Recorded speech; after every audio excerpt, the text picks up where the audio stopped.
A lot of world leaders might start to get very nervous about meeting Donald Trump with the cameras rolling there, might want to decline. Is he going to ambush them in ways that no other American president ever did? Like South African President Cyril Ramaphosa was ambushed today or yesterday. Now, we've already seen Trump shouting at Ukraine's president in the White House and throwing him out. But the South African president first, well, he must have thought he was going to, in sweet. First got smiles and jokes from Trump. But then suddenly this, Donald Trump raising claims promoted by Elon Musk of a genocide against white South Africans. Must never be scared to kill. A revolution demands that at some point there must be killing.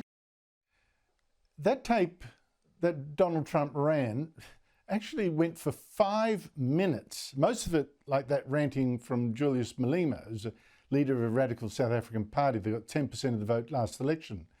Rants of Malema doing things like chanting, "Kill the Boer," which is kill the white farmer. Kill the poor, the farmer. Kill the poor, the farmer. Now, President Ramaphosa tried to argue back. What you saw, the speeches that were being made, one, that is not government policy. Our government policy is completely against what he was saying, even in the parliament. And they're a small minority party. Ramaphosa also pointed out it brought along two famous white golfers, Ernie Els and Retief Goosen, and South Africa's richest white man. Although I must say the two golfers do live in America, and the richest white man in South Africa probably can afford great home security. But he said he'd brought them with him. If there was Afrikaner farmer genocide, I can bet you these three gentlemen would not be here. Now, I think Trump was absolutely correct to point out that ranting by Malema. I think that's really dangerous. This is a guy with 10% of the vote and seats in Parliament. And I don't think he's been sufficiently controlled. It shames South Africa that ranting and killing and threats of killing is allowed to go unchallenged.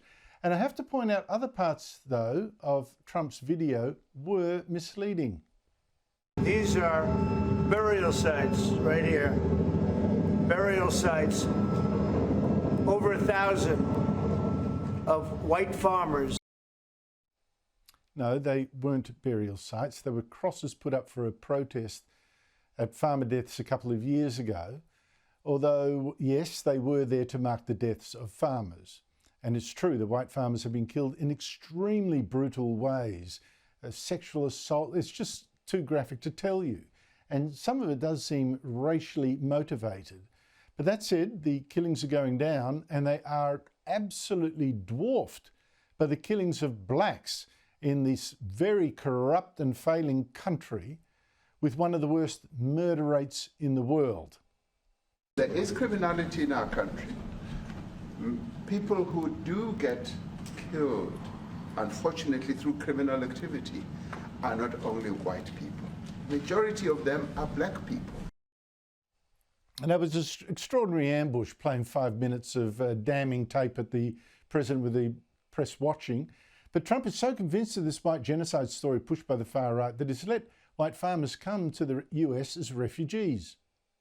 We have thousands of people that want to come into our country. They're also going to Australia in a smaller number. But we have thousands of people that want to come into our country, and they're white farmers, and they feel that they're going to die in South Africa, and it's a bad thing. Now, it is true, I'll say it again, that South Africa is a basket case. Racism is now an official policy there again, anti-white racism. But white genocide, I mean, Trump really wants to believe it, but I don't think it's the first time that we see that facts don't matter too much in this White House.